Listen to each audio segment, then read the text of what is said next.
नमस्कार. आपण पाहत आहात ग्रामविकास ई सेवा चॅनल. मागील भागात आपण मासिक उत्पन्न व आर्थिक नियोजन कसे असावे हे पाहिले. आज आम्ही आपल्यासाठी माझे उत्पन्न आणि आर्थिक नियोजन भाग 2 ह्या विषयावर चर्चा व माहिती देणार आहोत. या व्हिडिओमध्ये मंथली फायनान्स साठी तयार केलेले एक्सेल सॉफ्टवेअर बाबत स्टेप बाय स्टेप माहिती देणार आहोत. कृपया हा व्हिडिओ संपूर्ण बघा व ग्रामविकास ई सेवा चॅनलला सबस्क्राईब करा, जेणेकरून नवनवीन व्हिडिओचे नोटिफिकेशन आपल्याला प्राप्त होतील. चला तर बघूया मग आर्थिक नियोजनासाठी ग्रामविकास ई सेवा टीमतर्फे तयार केलेले एक्सेल मधील सॉफ्टवेअरची माहिती देण्यास मी आता सुरुवात करीत आहे. बघा, आता समोर आपला एक शीट ओपन झालेली आहे. इन्फॉर्मेशन आपल्याला ह्या सॉफ्टवेअरमध्ये माहिती भरण्यापूर्वी थोडक्यात ह्या इन्फॉर्मेशन शीटवरील काही बाबी ज्या आहेत त्या आपल्या निदर्शनास आणून देत आहे. नोकरी करीत असताना दैनंदिन धकाधकीच्या आयुष्यात आपले आर्थिक नियोजन करणे ही फार जिकरीचे काम झालेले आहे व वेळीच आर्थिक नियोजन न केल्यास निश्चितच वेळेवर फार मोठ्या अडचणी निर्माण होण्याची शक्यता असते. म्हणूनच योग्य नियोजन सुखी जीवन. गुंतवणूक साधारणतः किमान 20 वर्षाचे उद्दिष्ट ठेवून करावे. यासाठी आर्थिक लक्ष्य निश्चित करावे. मायक्रो फायनान्स कॅल्क्युलेटर मध्ये माहिती देण्यापूर्वी काही 1 ते 7 मुद्दे जे आहेत हे मागील भागामध्ये सविस्तर आपल्याशी आम्ही चर्चा केलेली आहे. तरी आपण स्क्रीनवर ते एक वेळ बघू शकतात. आता आपण जे काही आपल्या मागच्या वर्षाचे जे काही वार्षिक उत्पन्न आहे त्याच्या एंट्रीज या सॉफ्टवेअरमध्ये केल्यानंतर हे जे काही चार्ट्स आहेत ते आपल्या उत्पन्नानुसार चार्ट्स इथे बदलतील. तर आता आपण बघूया. बघा, आपण आता आपला जे काही वार्षिक उत्पन्न आहे मंथ वाईज ते आपण कशी एंट्री करायची ते एक वेळ बघून घेऊया. बघा, हा असा समोर तुम्हाला एक एक्सेलची शीट आपल्या समोर ओपन झालेली आहे. बघा, आणि डाव्या बाजूला income deduction, outside deduction, loan, household essential expenditure, 6माही शिक्षण शैक्षणिक खर्च आणि शो ऑल असे टॅब आपण यामध्ये बनवलेले आहेत. तर आपण सुरुवातीला बघूया शो ऑल, म्हणजे आपण पूर्ण जे काही आपण तयार केलेले जे काही प्रपत्र आहेत ते आपल्या स्क्रीनवर आपल्याला स्क्रॉल करून मी दाखवत आहेत. बघा, आता आपण क्लिक करूया इन्कमवर. इन्कमवर क्लिक केल्यानंतर फक्त इन्कम म्हणजे आपला जो काही पगाराचा जो विवरण असतं ते विवरण आपण यामध्ये भरायचं आहे. मंथ वाईज आपण ह्या चार्टमध्ये आपण आपली माहिती भरायची आहे. आपला जो जे काही मासिक वेतन आहे ते मासिक वेतन यामध्ये आपण एंटर करायचे आहे. याच्यामध्ये बघा, पे आहे, डीए आहे, HRA आहे, स्पेशल पे आहे, वाहन भत्ता आहे, कायम प्रवास भत्ता आहे, T bill, arrears, other total. अशा पद्धतीने आपले जे वेतन आहे ते ह्या कॉलम मध्ये आपण एंटर करायचे आहे. ह्या कॉलम मध्ये एंटर करू नका, कारण हे ऑटोमॅटिकली कॅल्क्युलेट झालेले आहेत. आता आपण दुसरा टॅब आहे डिडक्शन. डिडक्शन मध्ये आपल्या वेतनामधून जे काही कपात होते त्या कपातीचं विवरण यामध्ये आपण भरायचं आहे. DCPS असेल तर DCPSच्या रकमा, गव्हर्नमेंट चे कॉन्ट्रीब्युशन, त्यानंतर विविध ज्या पतपेढ्या असतात, पतपेढीचे काही कर्ज असतील तर ते यामध्ये आपण नमूद करून घेऊ शकतो, किंवा त्या पतपेढीची मासिक वर्गणीही आपण यामध्ये टाकू शकतो. आपला जो काही प्रोफेशनल टॅक्स आहे तो प्रोफेशनल टॅक्स यामध्ये टाकायचा आहे. LIC जर का वेतनामधून कपात होत असेल तर इथे टाकायचा आहे. दर महिन्याला आपला जो काही इन्कम टॅक्स कपात होते त्याच्याही आपण इथे एंट्री करून घ्यायचे. GSLI GIS च्या एंट्री आपल्याला करायच्या आहेत.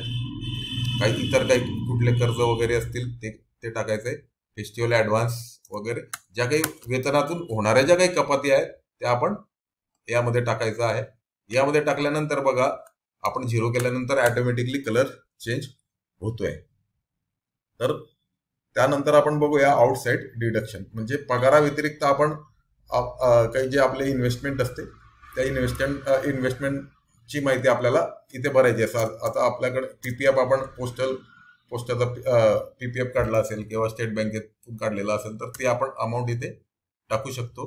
रिकरिंग म्हणजे RD आपण त्याला म्हणतो. तर RD बाबत असतील तर RD आपण इथे टाकूया.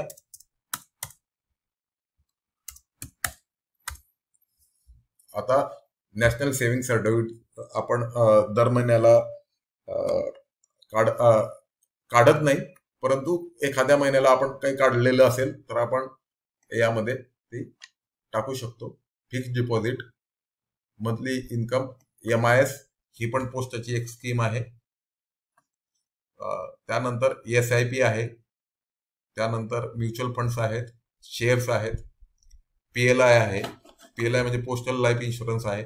LIC ही पगाराच्या व्यतिरिक्त असलेली आपली जी काही LIC आहे, मंथली असेल तर मंथली, इयरली असेल तर इयरली, अशा पद्धतीने आपण यामध्ये त्याची एंट्री करू शकतो. ते टर्म इन्शुरन्स असेल तर तो, मेडिक्लेम असेल तर मेडिकल इन्शुरन्स, विमा आणि टोटल, म्हणजे हा खर्च इथे घ्यायचा आहे. आणि आता बघूया आपण लोन.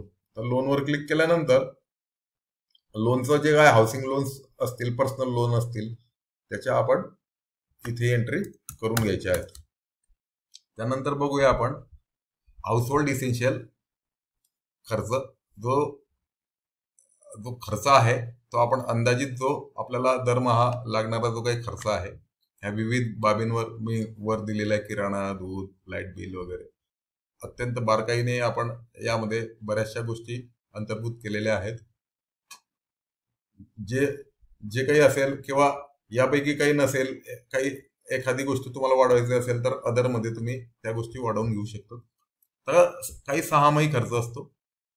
घरपट्टी, शेतसारा, पाणीपट्टी, वाहन विमा,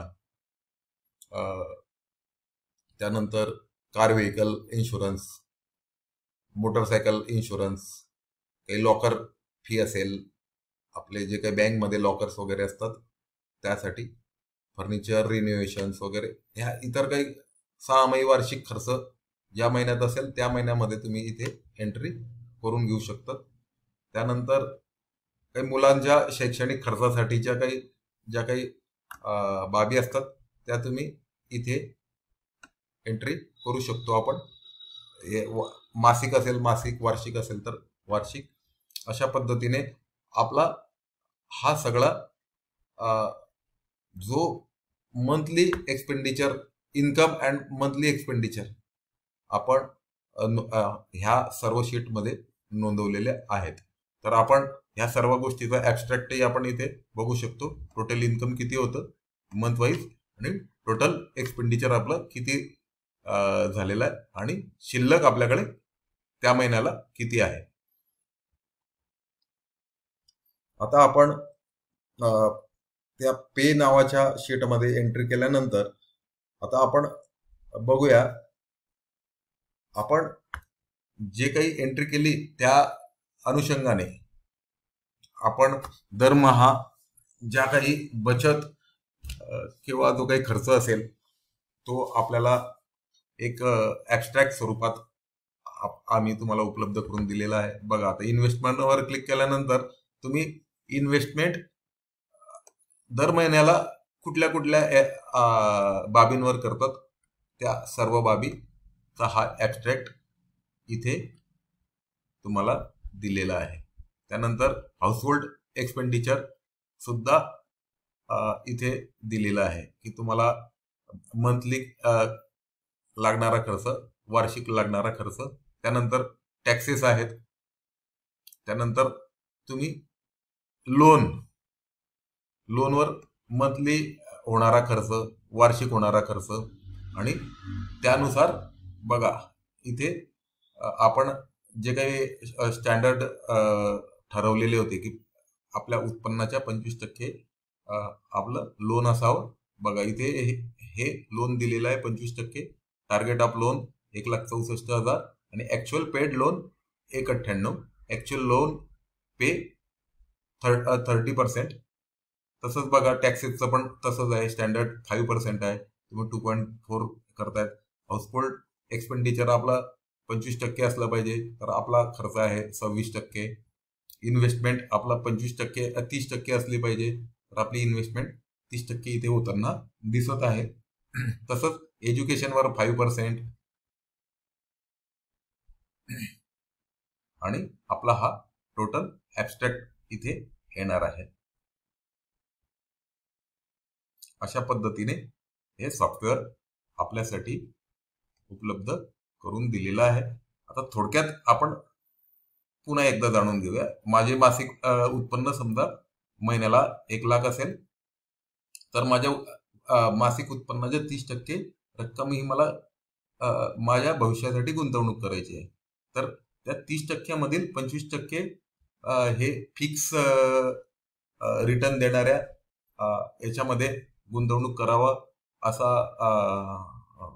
एक मानक ह्या पहिल्या व्हिडिओमध्ये आपण सांगितलेलं होतं. त्याच्यानंतर 25% आपला विमा, 30% हे गुंतवणूक, mutual fund, shares, SIP, bonds याच्यामध्ये आपण दिलेलं होतं. आणि गुंतवणूक करावयाच्या रकमेच्या किमान 20% रक्कम ही रोकड कॅश असणे आवश्यक आहे. त्याच्यामध्ये सुद्धा 2 भाग केलेले आहेत आपण. बघा 10% मनोरंजन, 10% रोकड. तर ह्या रकमा 1,00,000च्या अगेन्स्ट आपल्याला इथे येताना, सॉरी 1,00,000च्या 30% 30,000 होतात. 30,000च्या 10% 3,000 येताना आपल्याला इथे दिसत आहे. उत्पन्नापैकी जास्तीत जास्त 25% मर्यादित घर खर्च असला पाहिजे. तर आपला दर महिन्याला मिनिमम 25,000 घर खर्च असावा. तसेच उत्पन्नाच्या 25% कर्जाबाबतच्या रक्कम इथे आहे. उत्पन्नाच्या 5% मासिक रक्कम वैद्यकीय खर्चासाठी, 5% शैक्षणिक कामकाजासाठी, 10% 5% सहामाही खर्च, वार्षिक खर्च याच्यासाठी राखीव. उत्पन्नाच्या किमान 5% आपल्या इन्कम टॅक्ससाठी ची तरतूद इथे करायची आहे. पुन्हा एकदा सांगतो की ह्या हस्तपुस्तिका किंवा ह्या सॉफ्टवेअरची निर्मिती कुठल्याही गुंतवणुकीच्या किंवा इन्व्हेस्टमेंटच्या जाहिरातीसाठी नाही अथवा विरोधातही नाही, तर केवळ स्थूल मानाने आर्थिक नियोजन व्हावे हाच एक यामागील मुख्य उद्देश आहे. आपले आर्थिक नियोजन सूक्ष्म पद्धतीने व नियोजनबद्ध असणे, आपली बचत, गुंतवणूक आणि मिळणारा परतावा हा शाश्वत असावा, हाच ह्या हस्तपुस्तिका व या सॉफ्टवेअर तयार करण्यामागील मुख्य हेतू आहे. यास आपण सहमत असालच अथवा असावेच असा आग्रह नाही. वर नमूद मानके व्यक्तिपरत्वे बदलूही शकतात वा यासाठी निश्चित असे मापदंड आहेत असेही नाही.